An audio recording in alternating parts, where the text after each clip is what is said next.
Today we'll learn one concept, that is Google App Engine. So you all know that. So just like Amazon, AWS, Microsoft Azure, Google is also having its own cloud platform, and that is called Google Cloud. And very popularly, it is also known as Google App Engine. Okay, today we'll see what is Google App Engine. So and why Google App Engine is required, and what are its components, architectures, and its computing environment, and its comparative study with other services, advantages, disadvantages. Okay, uh, these are all the things we'll see today.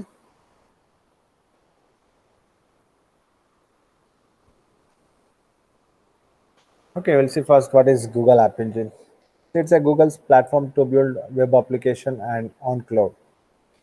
So the name itself will suggest Google App Engine. So App Engine means, first of all, it should provide a platform wherein you can build the applications and you can host it on cloud. So for that purpose, Google provides everything that you need to develop. Say for example, if you want to develop an mobile application, Google has its own Android platform. So basically it uses Java. So when I say Google, basically it supports for two programming languages. So one is Python and another one is Java. So therefore, if you want to develop an Android application, so you need to have Java. So upon Android is built upon Java. So using that, you can develop the applications. And similarly, if you want to develop web application, so as I told, it supports Python and Java. Using Java, you can um, develop an web application. Similarly, say if you see, you need to understand the power of Python and Java. You say any application that you want to develop, anything that comes to your mind, let it be device application software or system software, anything for that matter, you can develop by using Python and um, Java. So even with the emergence of IoT, Python, many people are doing Python programming, and we need to know, and we know that Google Google provides its own SDK, that is software development kits, okay, in which it also includes support for Python and Java, and it supports for dynamic web server with full support for common web technologies, and it supports for automatic scaling and load balancing. Automatic scaling means once you host your application on Google App Engine or Google Cloud, you need not worry about the traffic, incoming traffic. If the incoming traffic is increasing, automatically your application will be scaled up so that your service will be up and running, your application will be up and running. And at the same time, if you want to monitor the load, you can have a load balancer. And also, as I told yesterday, in the example of Microsoft Azure, you can track the traffic and you can control the traffic at virtual machine level or at resource group level. Here also it is possible, and it supports for transactional data store model. So transactional data store model means, see, basically when you have an application, you need to have a database. So usually what we do use Microsoft SQL, Oracle, or something like that. Similarly, Google is also having its own database setup. You can use it, and you can deploy your applications. Google App Engine, often referred as GAE or simply an App Engine, is a platform as a service cloud computing platform for developing and hosting web applications in Google managed data centers. So that means, if I say I want to host my application on Google Cloud, where it will be hosted? It will be hosted on Google managed data centers. And these data centers are distributed in nature. Applications are sandboxed and run across multiple servers. So applications are sandboxed means, so sandbox means we don't know what is there inside that, how many applications are there. When you say glass box, it is transparent and you will come to know what is there, what is not there, everything. So it will be hosted, say when you host your application, it will be hosted in one of the servers, and that server may support for multiple tenants. So multiple tenants means serving for multiple clients from one server. And App Engine offers automatic scaling of web applications. As the number of requests increases for an application, App Engine automatically allocates more resources for the web application to handle the additional demand. So only thing that you need to worry about is the cost. So for Google Cloud, it's not at all a matter to allocate more resources for your application. So only thing that matters is you have to pay for how much you consume. Google App Engine is free up to a certain level of consumed resources. Fees are charged for additional storage, bandwidth, or instance hours required by the application. It was first released as a preview version in April 2008 and came out of preview in September 2011. That means from September 2011, so they have made it completely available, and they are providing a lot of services from September 2011. So until that, it was in a beta level. And another thing we need to know that just like Azure and AWS, Google will also provide a free trial. So okay, that you need to work out. Okay, so once you log in, you'll get that information. So lot of services are available on hourly basis. Say for example, so look at here in the previous slide.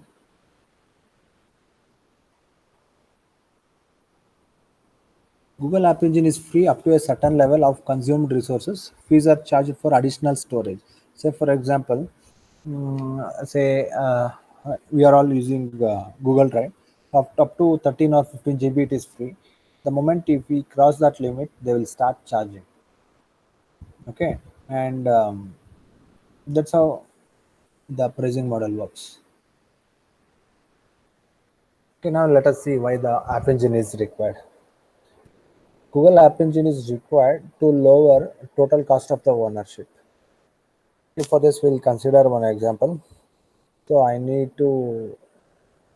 I need, I need to host one very small application. Okay. For that matter, what I can do, say for example, say for example, let us assume your case. So being a student, you are asked to develop an application as part of your mini project or as part of your main project, and you decide that I'll do a project in Python. So when you want to do it in a Python, and okay, obviously you can see Python is also open source. Obviously you can install everything in your laptop and you can start working. But when it comes to hosting an application, so you need to check. So if you want to make it live, then you need to approach one ISP and you need to pay some little bit amount for them so that they'll be hosting your application. So instead of that, what you can do is you can start with Google App Engine. You download all the required SDK Goo- from Google portal. Then you start developing, and you host it in Google App Engine itself.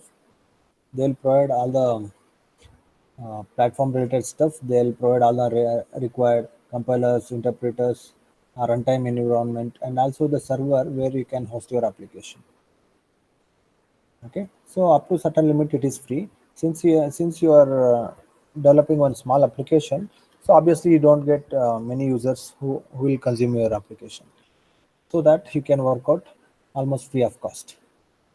So similarly, even the companies who are having, say for example, small or medium sized companies, instead of going with um, um, ISPs to host their application, if they go with Google App Engine, so with very minimal cost they can work out.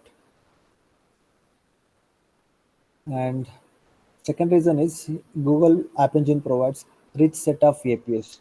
So APIs are nothing but application program interfaces, and we know that um, many of the Google services are public in nature. Say for example, Google Maps. So that's available as an API. So let us assume you are building one mobile application for which you need Google Maps. So you can integrate Google Maps to your mobile application. So just because that it is publicly available, so it is available as a web service and it is available for public. You can just use it as an API, Google API, and which also supports for other applications. So that means it is very easy to integrate with other applications. And fully featured, it provides Google App Engine provides fully featured SDK for local development. So as I told, you can develop any Python and Java application. So it provides fully featured software development kit and ease of development. And it is very easy to deploy your applications on Google App Engine. That's the meaning. Let us see what are the components of Google App Engine. The components of Google App Engine are basically the software development kit, which contains compilers, interpreters, runtime environment for developing the application and providing the runtime support for execution and so on.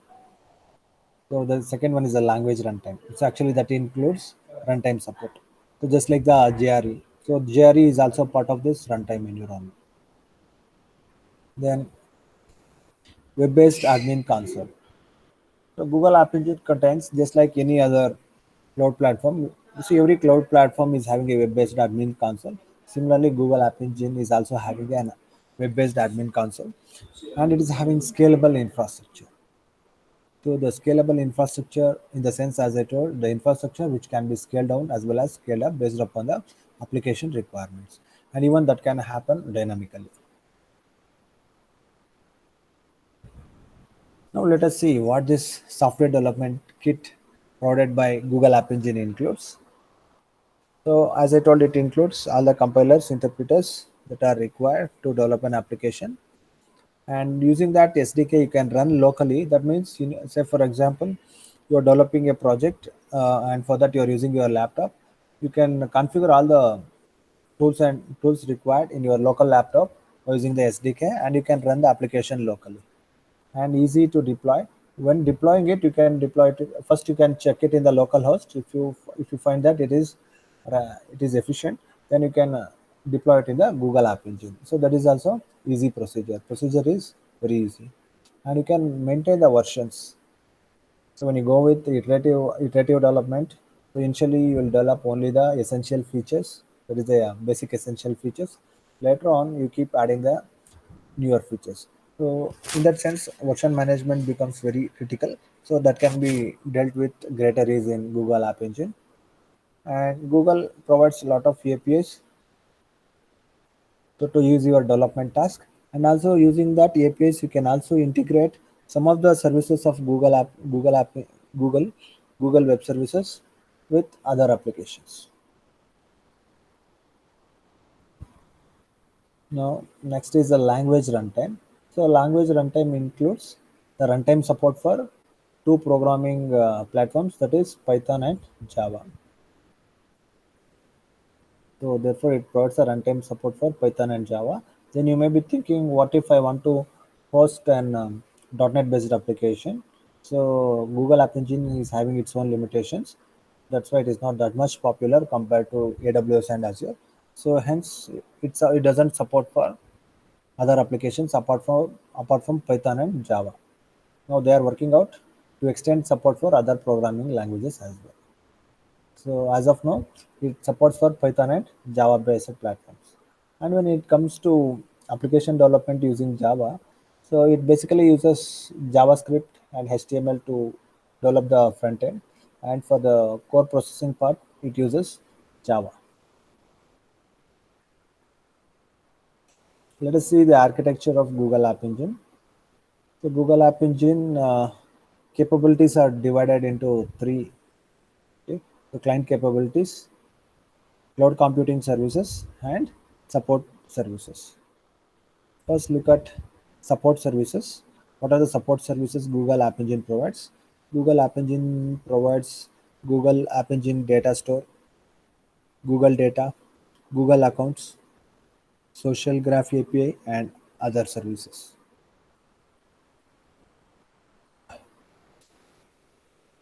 And in the cloud computing services, actually you can see in this architecture, Google App Engine is placed in the middle tier.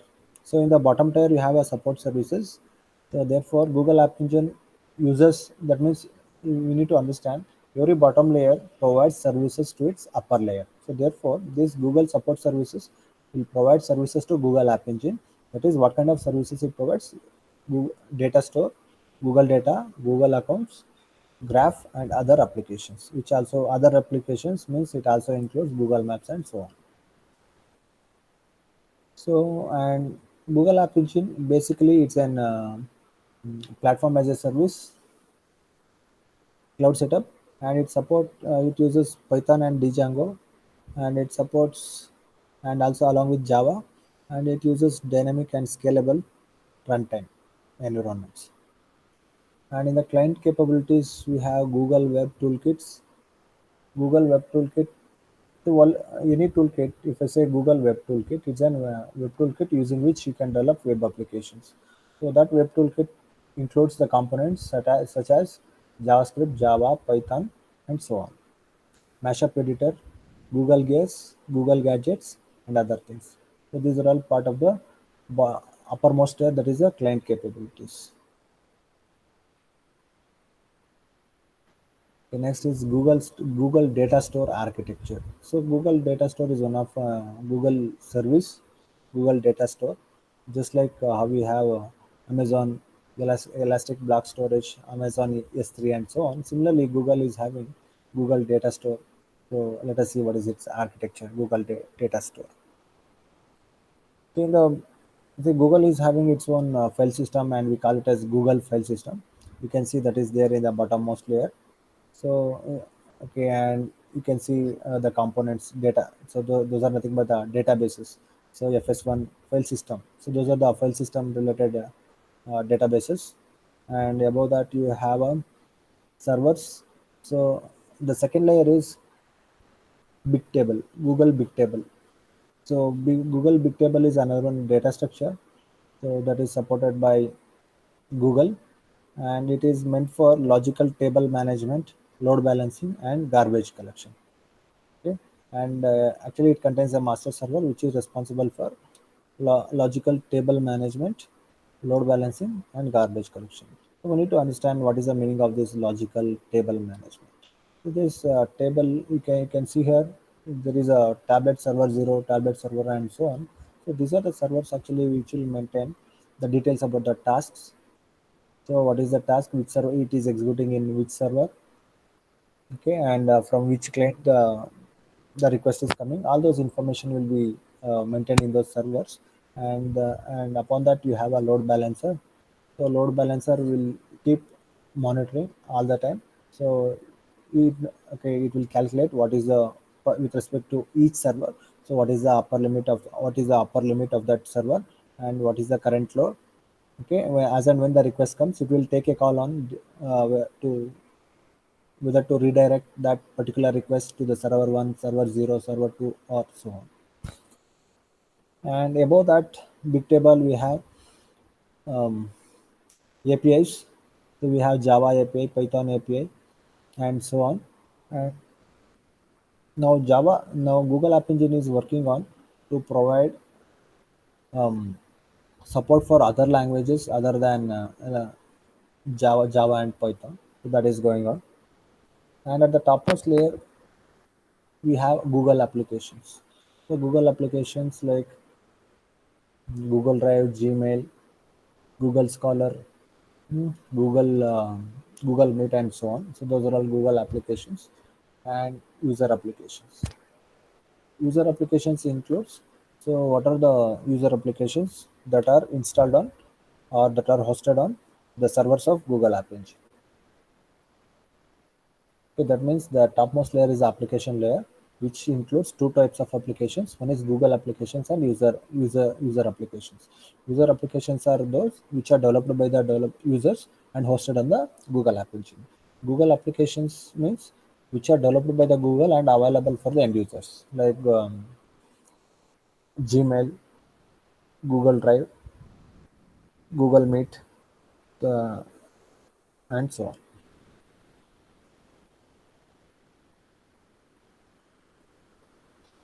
The computing environment based on App Engine. See, this is a very complex architecture. Just you need to monitor the flow here. So this diagram tells you how the computing environment based on App Engine will work. See, let us start with the client. Okay, first of all, I'll tell you what are the major components here. So the major components within this cloud computing environment are client. Client is one who will send request to the server. using the web interface. Web interface is nothing but our web browser. So that is nothing but the web browser is a web interface, and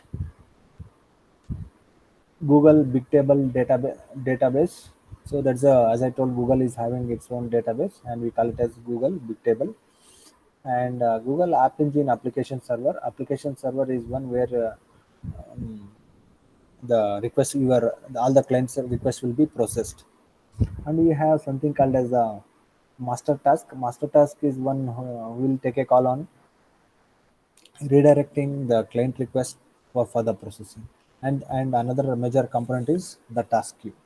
So task queue, before processing all the tasks will wait in a queue, and we call it as a task queue. Okay, now we'll start with the flow. So if you observe here, see they have given the sequence number for better understanding. Say in the first, client is sending a request using the web interface. The Google App Engine is having a web interface. That means you will go to the Google portal and Google App Engine portal. From there, you are submitting the job. That means you are making some job request. Then second, so the moment you submit the task, the second step is the web interface will send the job details to the big table, because it will maintain, okay, what are all the incoming jobs. So it will maintain and it will store in the database. We call it as Google Bigtable database. So that is the second thing. Then third step is, so it will send one job ID, that is just like an acknowledgement back to the client. Okay. So upon client submitting the request, he will get the job ID. Then the fourth step is, so now the request is taken from the client. Now that has to be executed. So before execution, that has to be sent to the master task for execution. So master is having lot of workers. So workers are nothing but the slaves. So you can see multiple arrows. These are nothing but the slaves. So it will redirect to the task queue for further processing. That is step 5. Okay. So after submitting it to the slaves for processing, it will intimate to the database that, so I got the request from the web interface and I have sent it to the slaves for further processing, and that information should be updated in the big table. Then next step is, it will be sent for further processing to Google App Engine application server. So application server is one actually which will take all the requests and it will process the request. So after processing the request, its status will be once again updated to the Google Bigtable. Okay, that is step number 8. Then after that, results will be fetched back from the fetch. Results will be fetched. This master task will fetch the results, and that will be sent back to the web interface, and in turn that will be sent to the client as the final answer. Okay, so therefore overall it includes 11 steps. And here one thing we need to observe here is the role of Google Bigtable. So whatever the operations happens, that will be stored in this Google Bigtable. So it can be like registering the task, updating the status of the task. Everything will be uploaded in Google Bigtable. Comparison between various cloud computing platforms. Okay, so let us compare Google App Engine with Amazon Web Services. So what kind of services Amazon Web is providing? That is both PaaS and IaaS, whereas Google App Engine is providing only platform as a service. And supported platforms by Google App Engine includes Linux and Windows Server 2008, whereas Amazon is little bit um, more flexible. It supports Linux, OpenSolaris, Windows Server 2003. And virtualization platform. The Google App Engine is having a virtualization platform, and we call it as application container. And Amazon Web Servers, it supports for operating system level virtualization running on Zen hypervisor. Okay, that means it will make use of Zen hypervisors, and it will support for operating system level. virtualization. And storage, Google is having Bigtable and Megastore. So those are the storage services provided by Bigtable and Megastore. And Amazon is having, as you know, so Amazon Simple Storage, Amazon Simple Database, Elastic Block Storage, and so many other things it is having. So that means it is more robust compared to Google App Engine. And control interface. So Google uses APIs as the interfaces to control the services, and Amazon uses both APIs and command line. And languages supported by Google are Java and Python. Now they are working on to support for other languages. And Amazon, Java, PHP, Python, and Ruby. So it provides support for more languages. So one thing you need to observe here.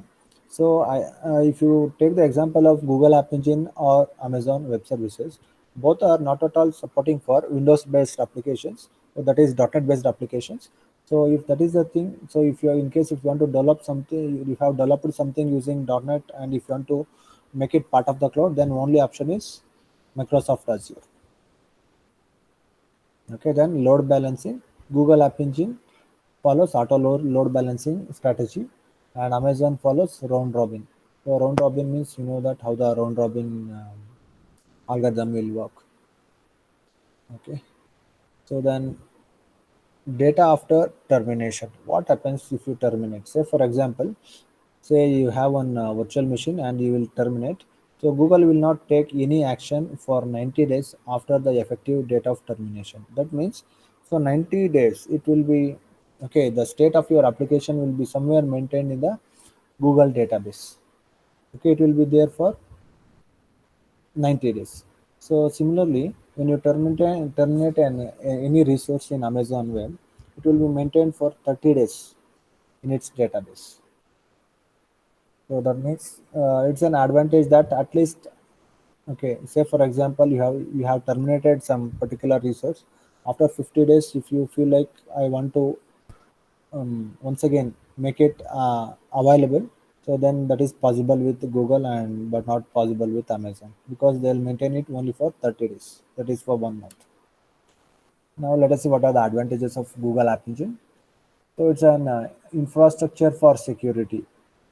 So they are claiming that it provides an infrastructure and which is highly secure. That is infrastructure for security and scalability. See, these are the common advantages. Nothing big to tell. So scalability, then performance and reliability. So that is one very good thing. So the performance of Google App Engine is very good, and it's reliable. So for example, if I consider the it's um, so for reliability, we'll consider one example. Let us assume the example of Google Drive. So in what sense it is reliable? Say for example, uh, you have a Google account and you have stored a lot of information in Google Drive, and also you have a desktop version. So someone say because of some technical reason your laptop will get crashed. So that means you will lose all the data that is being stored in your Google Drive. So as an uh, recovery measure, what you can do, so you can recover all your information from the Google Drive. You can go to Google Drive web portal and you can recover all your data what you have lost in your laptop. Okay, so next, cost savings. Okay, so Google App Engine is also having flexible pricing models using which you can save the cost. Then platform independence. So platform, okay, you need to understand platform independence. Mm, that means the application which is developed in one platform can be run in multiple. Um, Say for example, so once you let us assume, so you have developed one application in Python, and you have made it available in the web. So for the end users, it doesn't matter whether you have developed in Python, PHP, or whatever it is. Just by using the browser, they'll consume your services. So that is called platform independence with respect to cloud computing. Then disadvantages of Google App Engine. So you are at Google's mercy. So that means all your data will be handled by Google. So and that is the case of all the cloud platforms, not only with respect to Google, and violation of policies. So sometimes, like as you know, the violation of policies will happen. Okay, that is most common across all the cloud platforms. Then forget porting. Okay, so that means, so see, porting means here they're telling that the applications are not portable to other platforms. So for example, you have developed everything using SDK provided by Google App Engine. So that means you are bound to deploy it using Google App Engine itself, and you are not bound to deploy it in any other platform.